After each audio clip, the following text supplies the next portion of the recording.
नमस्कार, स्वागत है आपका और आप देख रहे हैं अपने यूट्यूब चैनल रीमेक इट पर। प्रधान शिक्षक डीएलएड सिलेबस के यूनिट 3 के सेट नंबर 4 के साथ अब मैं यहाँ उपस्थित हूँ और इसमें जानेंगे हम कि सृजनात्मकता और खेल से आशय और इससे संबंधित प्रश्नों को देखेंगे, यानी इसकी अवधारणा देखेंगे और बच्चों के विकास के संदर्भ में इसके क्या महत्व है इसको देखेंगे। तो आइए वीडियो को शुरू करते हैं और पहला प्रश्न हमारे सामने है और पहला प्रश्न देखने से पहले आपसे आग्रह जरूर करेंगे कि यदि आप इस वीडियो को पहली बार देख रहे हैं तो चैनल को सब्सक्राइब कर लें ताकि आने वाले दिनों में इससे संबंधित और इसी तरह के महत्वपूर्ण और इम्पोर्टेंट वीडियो आप तक तत्काल पहुंच जाए। और दूसरा, यदि आप पहले से हैं तो आप वीडियो को लाइक करें और लाइक करके मुझे इस मेहनत का जो फल है वो जरूर दें।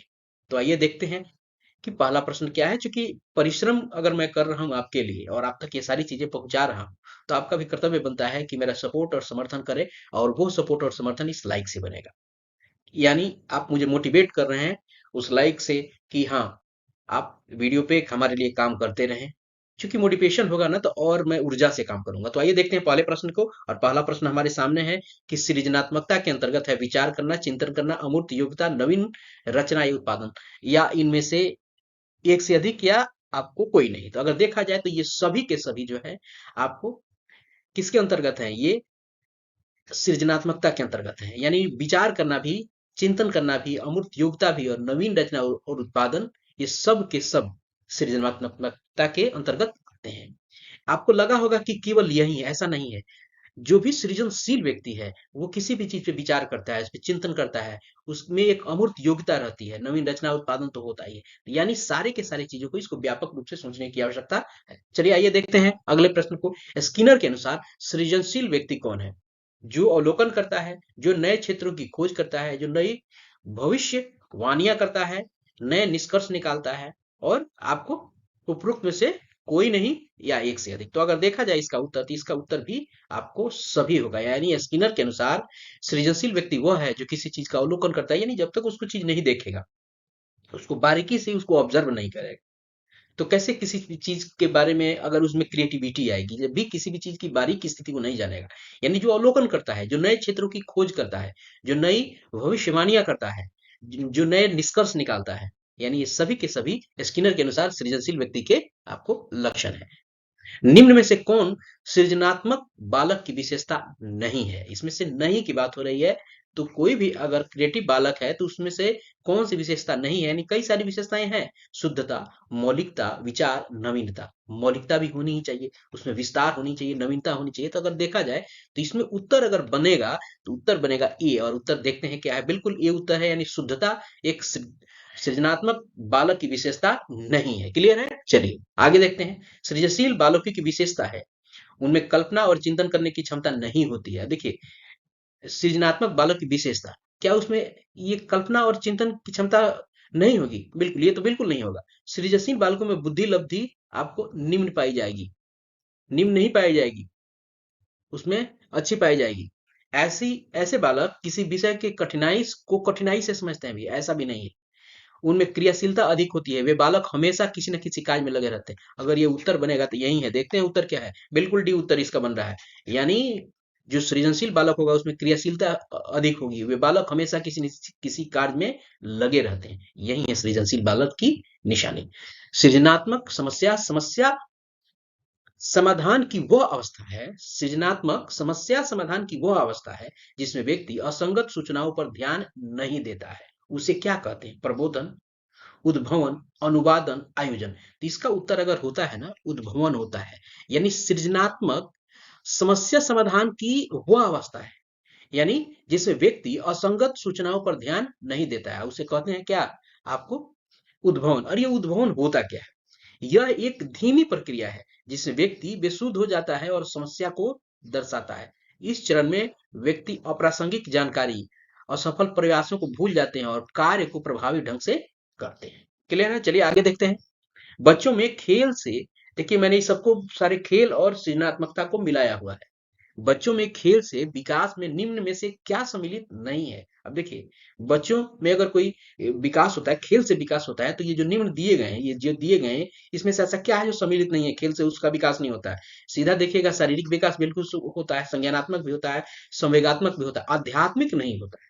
तो इसमें उत्तर आपका क्या होगा, डी हो जाएगा। और देखते हैं कि विकास क्या क्या होता है। तो शारीरिक विकास होता है, संज्ञानात्मक विकास होता है, संवेगात्मक विकास होता है, सामाजिक विकास होता है और नैतिक विकास होता है। किससे? खेल से। तो खेल बहुत महत्वपूर्ण है जीवन में। चलिए आगे देखते हैं 7वां प्रश्न। क्रो और क्रो ने सृजनात्मकता को क्या बताया है? क्या बताया है देखते हैं ऑप्शन को। सृजनात्मकता मौलिक परिणामों को अभिव्यक्त करने की मानसिक प्रक्रिया है। किसी वस्तु को पूर्ण या आंशिक उत्पादन सृजनात्मकता है। सृजनात्मकता का वह कार्य है जिसका, दो बार लिखा गया, जिसका परिणाम नवीन हो और किसी समय और किसी समूह द्वारा उपयोगी एवं संतोषजनक रूप से स्वीकार किया जाए। सृजनात्मक बालक पहले से विद्यमान वस्तुओं और तत्वों को संयुक्त कर नवीन रचना करता है। तो इसका उत्तर अगर ये होगा इसको, तो उस, अब देखते हैं, पहले ये देख लेते हैं कि क्रू एंड क्रो के अनुसार ये वाला जो है सृजनात्मकता मौलिक परिणामों को अभिव्यक्त करने की मानसिक प्रक्रिया है।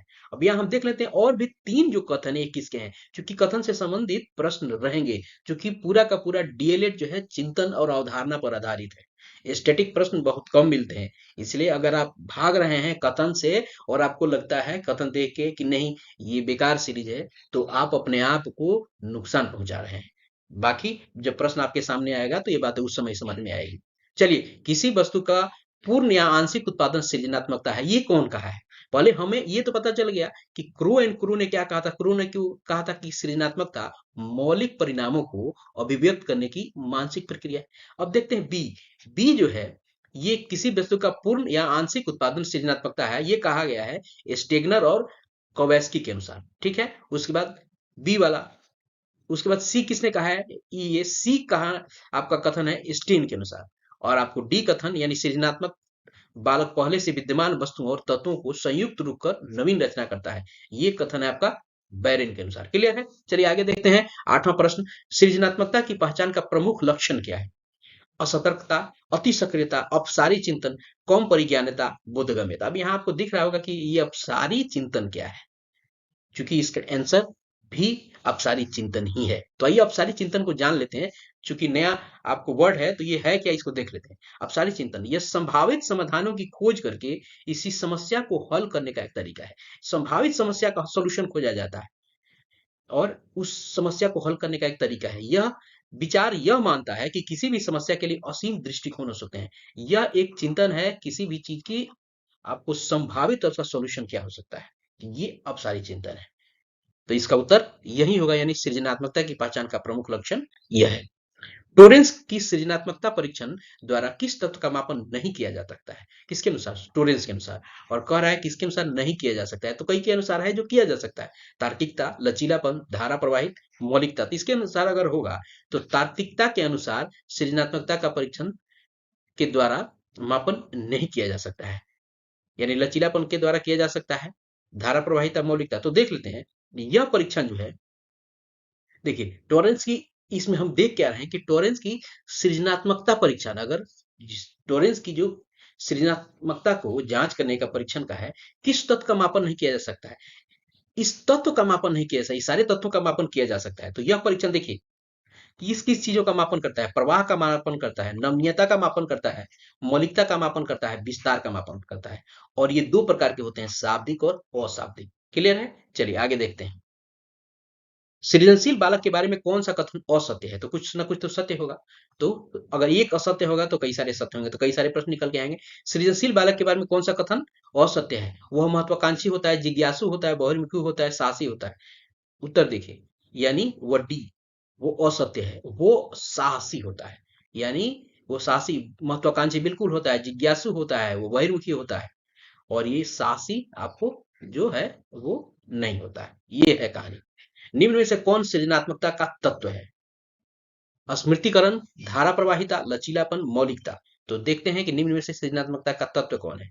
अभी हम लोगों ने देखा था ई, ये सारे के सारे जो ये कह जो रहा है, ये सिर्फ नहीं है। अभी हम लोग नीचे के जो ये 3 है, ये है, अभी हम लोगों ने देखा भी था क्या क्या उसके तत्व हैं। वैसे सृजनात्मकता के तत्व है धारा प्रवाहिता, लचीलापन, मौलिकता और विस्तार। इसमें स्मृतिकरण जो है ये सृजनात्मकता का तत्व नहीं है।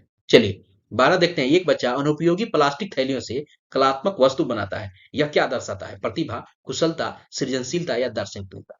तो बच्चों का यह सृजनशीलता दिखाता है कि बच्चा एक अनुपयोगी प्लास्टिक की थैली से कलात्मक वस्तु बनाता है। 13 सृजनशीलता के पोषण के लिए एक अध्यापक को निम्न में से किस विधि की सहायता लेनी चाहिए? प्रश्नोत्तर विधि, व्याख्यान विधि, दृश्य श्रव्य विधि, ब्रेनस्टॉर्मिंग विधि। तो बच्चों को इसमें से ब्रेनस्टॉर्मिंग विधि से सृजनशीलता के पोषण के लिए अध्यापक को इस विधि की सहायता लेनी चाहिए। किसकी? ब्रेनस्टॉर्मिंग विधि की। क्लियर है? चलिए आगे देखते हैं। सृजनशीलता के पोषण हेतु कि एक अध्यापक को अपने छात्रों को कैसे रखना चाहिए? आत्म केंद्रित, कार्य केंद्रित, लक्ष्य केंद्रित, पुरस्कार केंद्रित। उत्तर क्या होगा? उत्तर हो जाएगा इसका बे। बी यानी बे हो जाएगा, और बी कम यानी कार्य केंद्रित। यानी सृजनशीलता के पोषण हेतु एक अध्यापक को अपने छात्रों को कार्य केंद्रित रखना चाहिए। क्लियर है? चलिए आगे देखते हैं। 15 बच्चों में सृजनशीलता का मापन करने के लिए निम्न में से कौन सा एक परीक्षण नहीं है? सृजनशीलता का मापन करने के लिए परीक्षण नहीं है। पहाड़ा लिखना, किसी अधूरी आकृति या चित्र पर एक कहानी लिखकर पूरा करना, वस्तुओं को एक नए क्रम में व्यवस्थित करना, किसी वृत्त की दी हुई सीमाओं के अंतर्गत आकृति को पूरा करना। कह रहा है कि नहीं है, तो क्या? सी, वस्तुओं को नए क्रम में व्यवस्थित करना। ये सृजनशीलता के मापन का आप जो है यह परीक्षण नहीं है। हमें देखेंगे भी कौन कौन से परीक्षण होते हैं। गिलफोर्ड ने सृजनात्मकता के पहचान के लिए अनेक परीक्षणों का निर्माण किया। गिलफोर्ड ने, इसको गिलफोर्ड को याद करना है, जो निरंतरता, लोचनीयता, मौलिकता और विस्तार के आपके का मापन करते हैं। जो परीक्षण उन्होंने का निर्माण किया, उसके द्वारा सृजनात्मकता के पहचान के लिए यानी निरंतरता, लोचनीयता, मौलिकता और विस्तार, यानी कि भी बच्चों में अगर ये सृजनात्मकता है और सृजनशील है, तो उसकी निरंतरता की परीक्षण की जाती है, लोचनीयता की, मौलिकता की और विस्तार की।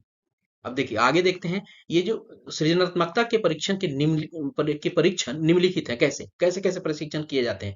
चित्र पूर्ति परीक्षण, वृत्त परीक्षण, प्रोडक्ट इंप्रूवमेंट टास्क और टीन के डिब्बे। मान चित्र पूर्ति परीक्षण में क्या है? अधूरा चित्र को दे दिया जाता है और उसको वो पूरा करता है। वृत्त में चित्र बनाने के लिए दे दिया जाता है। प्रोडक्ट इंप्रूवमेंट, कई सारी चीजें, खिलौने इत्यादि दे जाते हैं, और उससे नई चीजें बनाने की आपको जो बच्चों में अगर क्रिएटिविटी आती है, दो दो चीज दे दिया जाए, दो चीज से मिला के एक अलग चीज बनाता है, वो भी एक तरीके का परीक्षण है, और इसको बोलते हैं प्रोडक्ट इंप्रूवमेंट टास्क।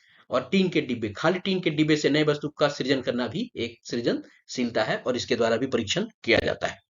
समस्या समाधान के अर्थ को जानने की योग्यता, वातावरण दोषों, कमियों और रिक्तियों के प्रति सजगता किसकी विशेषता है? समस्या के अर्थ को जानने की योग्यता, वातावरण के दोषों, कमियों और रिक्तियों के प्रति सजगता किसकी विशेषता है? सामान्य बालक की, प्रतिभाशाली बालक की, सृजनशील बालकों की और व्यवहार कुशल बालक की। तो यहाँ देखा जाए तो ये है एक सृजनशील बालक की विशेषता है। मनोवैज्ञानिकों ने बालकों में सृजनात्मकता के विकास हेतु कौन सी बातें बताई है? किसने? मनोवैज्ञानिकों ने। बालकों को ज्ञान प्राप्त करने से अधिक अवसर प्रदान किए जाने चाहिए के लिए, हम यहाँ लिए कर देंगे, लिए अधिक से अधिक अवसर प्रदान करने चाहिए। परिवार और विद्यालय का वातावरण बालकों के लिए सरल होना चाहिए। बालकों में कल्पना शक्ति के विकास को अधिक से अधिक प्रोत्साहित करना चाहिए। बालकों में जीवन को समयबद्ध एवं नियमबद्ध नहीं किया जाना चाहिए। तो इसका उत्तर अगर देखेंगे तो आपको उत्तर यहाँ ई होगा, यानी सही, सभी के सभी आपको ये जो है ये आपको ये नियमबद्ध है, इसको हम लोग नियम आपको बंद कर लेंगे। ठीक है, नियमबद्ध नहीं किया, आपको किया जाना चाहिए। कई सारी टाइपिंग मिस्टेक हो गई है आज, कहीं किया जाना चाहिए। क्लियर है? चलिए आगे देखते हैं। निम्न में से खेल के प्रकार है? अन्वेषणात्मक, संरचनात्मक, काल्पनिक खेल, नियमबद्ध। आपको क्या है इसमें? देखते हैं हम उत्तर क्या है। उत्तर आपका सभी होगा, यानी अन्वेषणात्मक भी होना चाहिए खेल के प्रकार, संरचनात्मक होना चाहिए, काल्पनिक होते हैं, और नियमबद्ध भी होना चाहिए। यानी नियमबद्ध होगा तभी होगा, यानी उससे अनुशासन आएगा। तो ये सारे के सारे आपको खेल के प्रकार हैं। आगे देखते हैं। सृजनात्मकता को प्रभावित करने वाले कारक, तानाशाही विद्यालयी वातावरण, संसाधनों की कमी, अभिभावकों से संयोजन की कमी, शिक्षकों और संबंधित अधिकारियों के प्रशिक्षण में कमी, और छात्रों की अनियमितता। आपको दिख रहा ही होगा इस क्या कारक हैं, सभी के सभी कारक। क्लियर है? यानी सृजनात्मकता को प्रभावित, तानाशाही विद्यालय व्यवस्था होगा तो बच्चा सृजनशील होगा, संसाधन की कमी होगा तो होगा। अब अगर उसके अभिभावक से अगर आपकी ट्यूनिंग नहीं रहेगी, उससे अगर बच्चों के बारे में फीडबैक नहीं मिल पाएगा, तो कैसे काम चलेगा? उसके बाद अगर शिक्षक प्रशिक्षित नहीं है, बच्चे अनियमित रूप से आते हैं, तो कहाँ से सृजनशीलता का विकास हो पाएगा? 20वां है खेल कूद शिशु के विकास की प्रारंभिक परतों की प्राकृतिक रूप से होता है।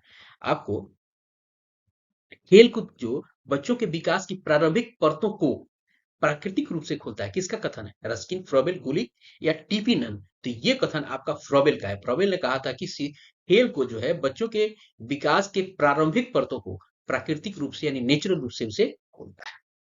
रस्किन के अलावा हमने अभी जो हमने फ्रॉबेल को देखा, अब रस्किन के अनुसार हम देखते हैं कि खेल मस्तिष्क तथा शरीर के लिए एक ऐसा श्रम है जो कि हमें प्रसन्नता के उस मुकाम तक पहुंचाता है जिसका कोई अंत नहीं है। उसके बाद गुलिक ने क्या कहा, चूंकि हमें कई सारे उसमें थे, आज हम तीनों का जान लेते हैं।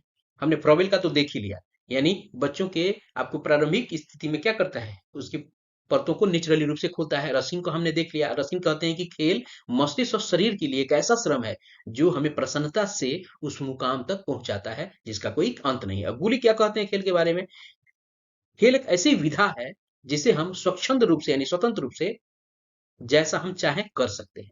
टीपी नन के अनुसार खेल क्या है, खेल क्रियात्मक गतिविधियों की गहन अभिव्यक्ति है। तो हमने चारों के चारों जान लिए।